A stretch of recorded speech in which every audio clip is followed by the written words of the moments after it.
Tonight, we invite you to experience a touching journey of young love, broken dreams, and the powerful discovery of true freedom. Follow David, a young man full of hope and dreams, as he faces the deepest heartbreak and learns one of life's hardest lessons. Sometimes, losing someone is the only way to truly find yourself. Sit back, relax, and let this emotional story not only improve your English listening skills, but also touch your heart. Part 01. It was a warm summer evening. David felt happy. His exams were over. College was finished. Now, he needed to find a job. David wanted to be a writer and work for a newspaper. But first, he needed to rest. The house was very hot, and there was no wind. I'll go for a walk, David thought. I'll go to the river. David lived in a small town. After a short walk, he was outside in the countryside. He walked along the river and watched the birds on the water. Suddenly, he saw a girl standing alone, looking at the water. She was young and very beautiful. She had long, dark hair and was wearing a pretty white dress. David walked up to her. "Hello," he said. "What's your name?" "I'm Anna," she answered, smiling. David and Anna talked for a long time. The sun set, and soon it was almost dark. "I must go home," Anna said. "Where do you live?" David asked. "In the big white house on the hill," Anna replied. "Where do you live?" "In the little brown house near the market," David said. They both laughed, but David felt sad. Anna's house was large and elegant. She was rich, David was poor, and David was in love. After that evening, David and Anna met by the river often. Anna always wore beautiful clothes. She always looked lovely. David thought about her all day, every day. One evening, David said, "Anna, I wrote a poem about you." He took a small piece of paper from his pocket and read aloud. "I met her in the evening by the riverside. Her dress was creamy white, and her hair was tied. She turned and smiled at me when I asked for her name. Though I am young and poor, my love will stay the same." Anna clapped her hands. "That's beautiful, David. I love your poem." David took Anna's hand and looked into her eyes. "I love you, Anna," he said. "Do you love me?" Anna smiled. "Yes, of course, I love you," she said. Then she stood up. "I must go home now." David felt happy. "She loves me. Anna loves me," he thought. That night, David went home to his small, simple house. The house was poor, but it was always clean and neat. David lived there with his mother. His father had died years ago. His mother watched him carefully. "What happened, David?" she asked. "Why do you look so happy?" "It's nothing, Mother," David replied. His mother smiled. "He's in love," she thought. The next day, David met Anna again by the river. Anna looked sad, but David did not notice. He held her hand. "Anna," he said, "I am poor now, but one day I will be a famous writer." Anna did not say anything.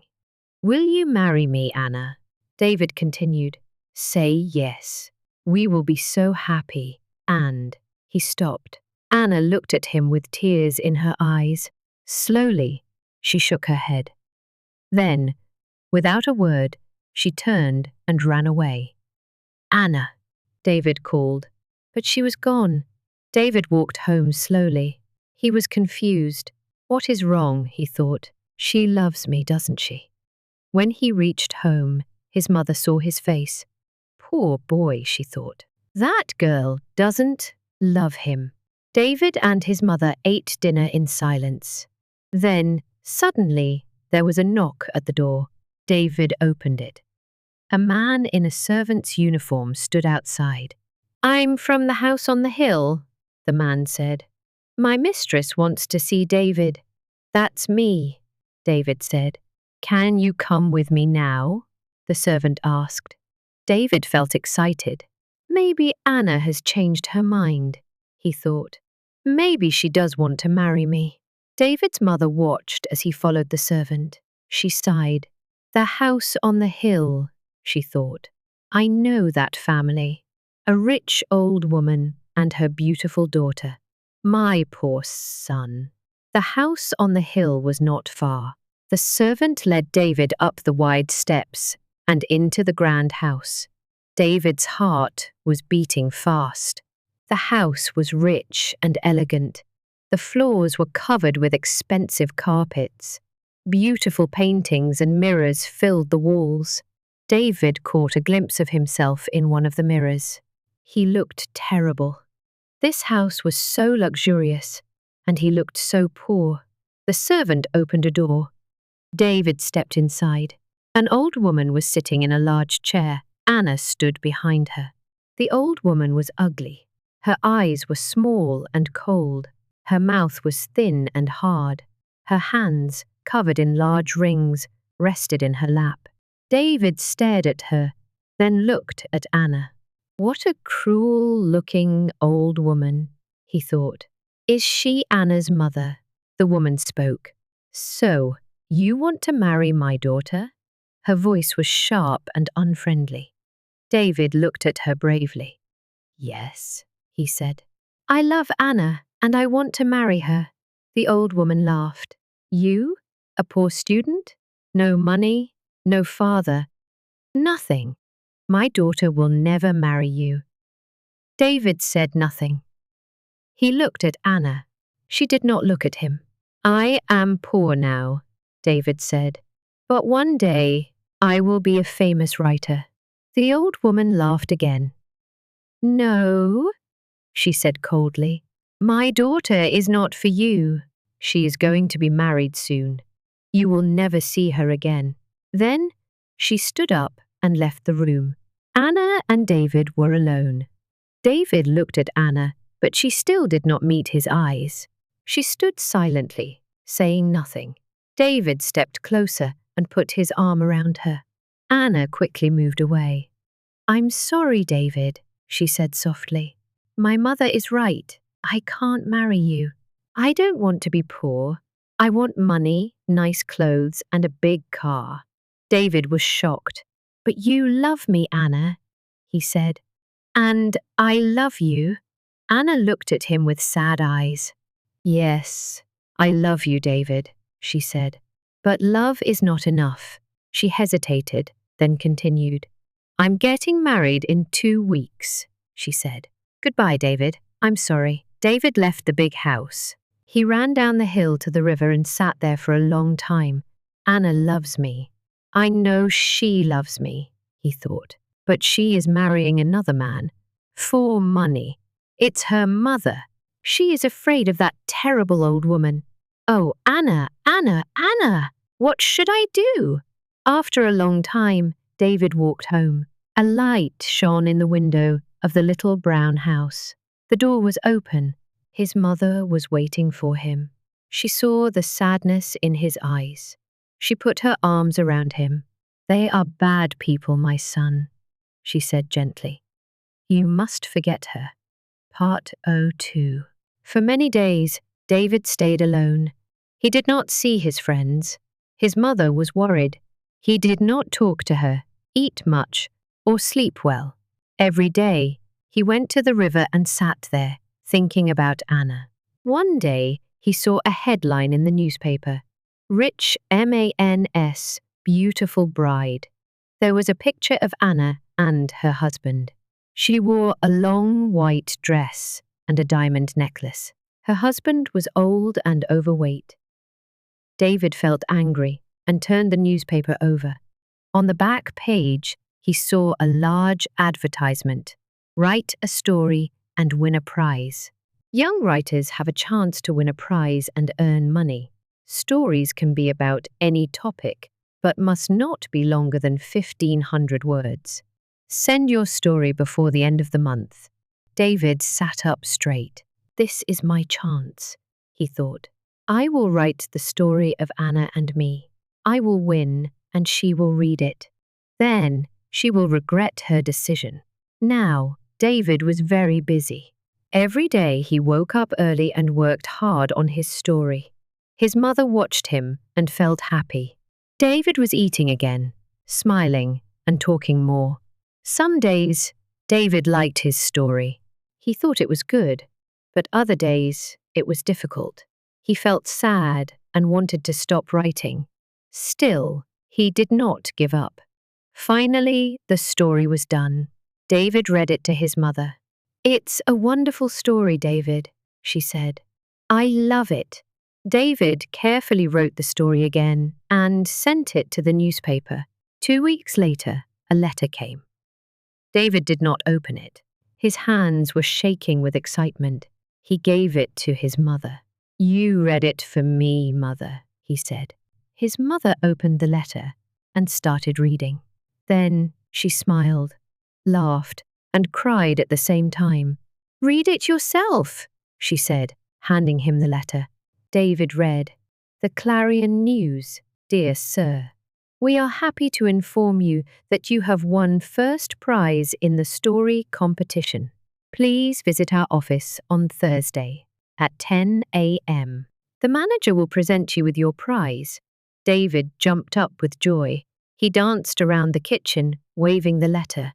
"I won. I did it, Mother. Now I can be a writer. We will have money at last. I will buy you a new dress and some new furniture for the house." Then he stopped. "Will Anna see my story in the newspaper?" he asked. His mother looked at him, her smile fading. "David, do you still love that girl?" she asked. "Yes, Mother," David said softly. "I will always love her."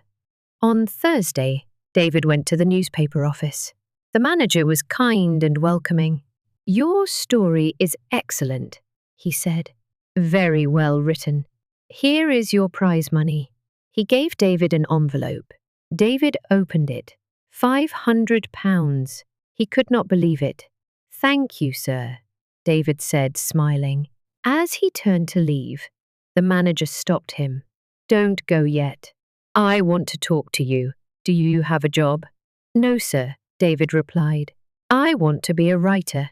The manager smiled. "Good. We need young writers like you. Come and work for our newspaper." David's eyes widened in surprise. "You want me? On your newspaper?"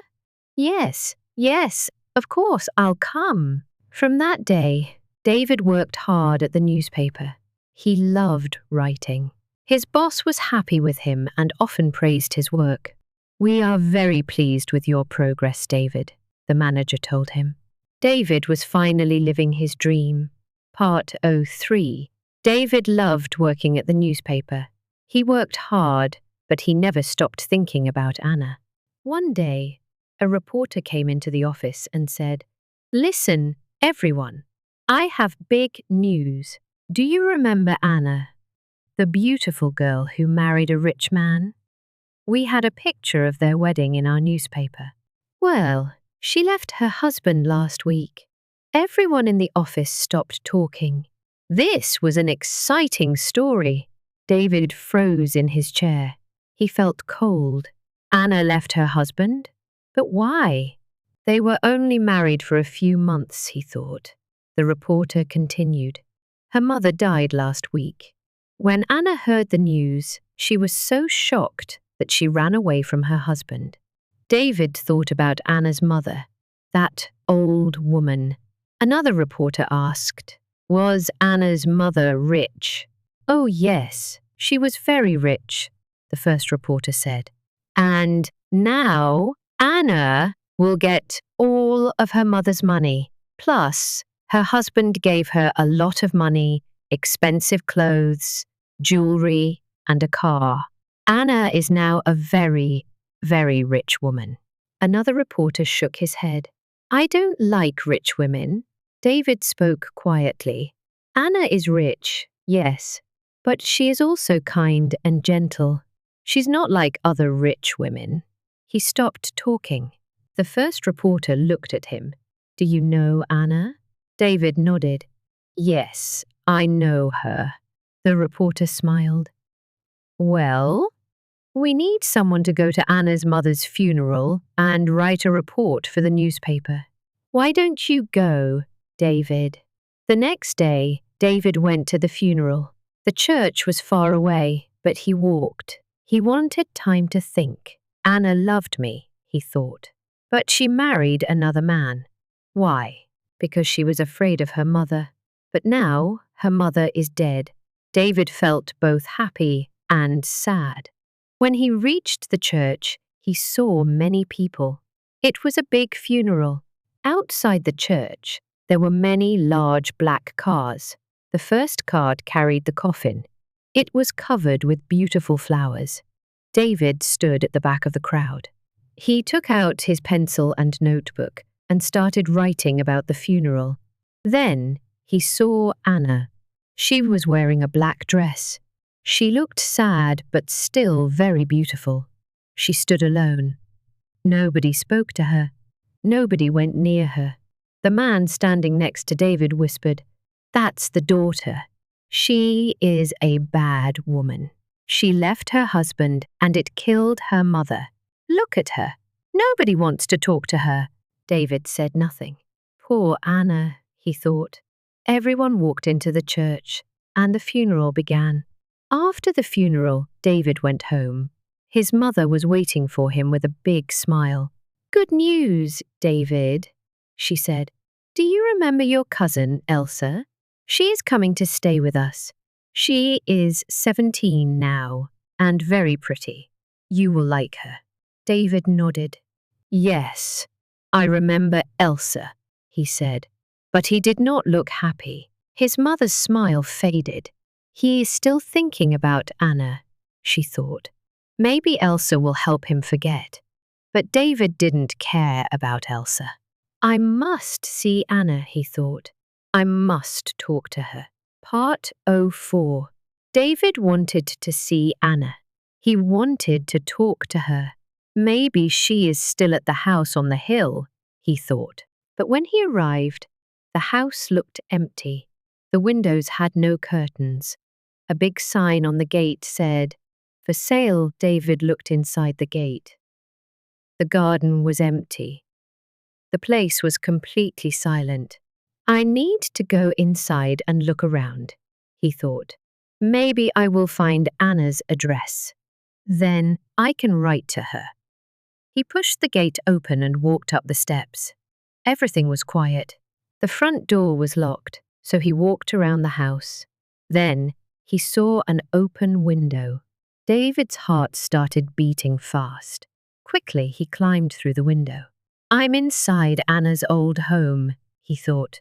He remembered her mother. He remembered that terrible night when the old woman refused him. But now, everything was different. The room was empty. No furniture, no carpets, no paintings. David felt a little afraid. "Is anyone here?" he wondered. But he heard nothing. David carefully opened the door and stepped into the hallway. He looked inside every room. They were all large, but completely empty. Finally, he reached a very big room. David stopped. "I know this place," he thought. This was the room where he had met Anna's mother. He remembered everything, her cold face, her sharp eyes, and the big rings on her fingers. She is gone now, David thought. Suddenly, he heard a noise. Someone was inside the house. The door opened, and a woman stood in the doorway. David's heart skipped a beat. "Anna," he said. "David," Anna replied. "What are you doing here?" "I was looking for you," David said. Anna smiled. "You were looking for me?" David took a deep breath. "Anna, why did you marry that man?" Anna sighed. "My mother was old. I was unhappy here. I never went to parties. I never went anywhere. I wanted money. I wanted to have fun and make friends." David nodded slowly. "So, you weren't afraid of your mother. You were just tired of her." She was old, and you wanted a new life. But why did you leave your husband? Anna laughed. My husband, she said. That fat old man. He was foolish, David. He gave me money, expensive jewelry, and a car. He gave me everything. But he didn't like my friends. He liked boring old people. I like clever young people, David. I like you. You understand, don't you? David looked at her carefully. Yes, he said slowly. I understand now. Anna smiled. I'm glad. I was unhappy about you, David. I liked you. I liked your funny poems. David's heart felt heavy. My funny poems, he repeated. Then he stopped. Anna looked at him closely. You loved me, didn't you, David? She asked. Do you still love me? David took a deep breath. You are married, he said. You have a husband. Anna quickly answered. But I don't love him. I want to be free. I want to go to parties and enjoy myself. Come with me, David. I have money now. We will be happy together. David shook his head. No, Anna. No. It's over. Anna's face changed. Her eyes became small and cold. Her mouth looked thin and hard. Her fingers were covered with big rings. David stared at her. She looked just like her mother. I'm sorry, Anna, he said. I don't love you anymore. I loved you once, but everything is different now. Goodbye, Anna. Anna's face turned red with anger. You can't leave me, she said. I want you. David took one last look at her. Go back to your husband, he said. Then he turned and walked away. David left the house on the hill and walked home. He felt free. I was a fool, he thought. Anna never loved me. How stupid I was. Anna is beautiful, but she is also cold and selfish. She is just like her mother. I loved her beauty, but I never really loved Anna. The evening was warm and peaceful. David felt happy. When he reached home, the door of the little brown house was open. His mother was inside, talking to a pretty young girl. David, she said. This is your cousin, Elsa. David smiled. Hello, Elsa. Thank you for listening to David's journey from heartbreak to hope. Sometimes, life's most painful goodbyes lead us to the beginnings we truly deserve. If this story touched your heart, please don't forget to like this video to support our channel, share it with someone who needs a little encouragement, subscribe for more emotional and inspiring stories to help you learn English naturally. And we'd love to hear from you. Have you ever had to say goodbye to someone you loved? Drop your story or your thoughts in the comments below. We read every one. See you in the next story, right here on Learn English Through Emotional Story.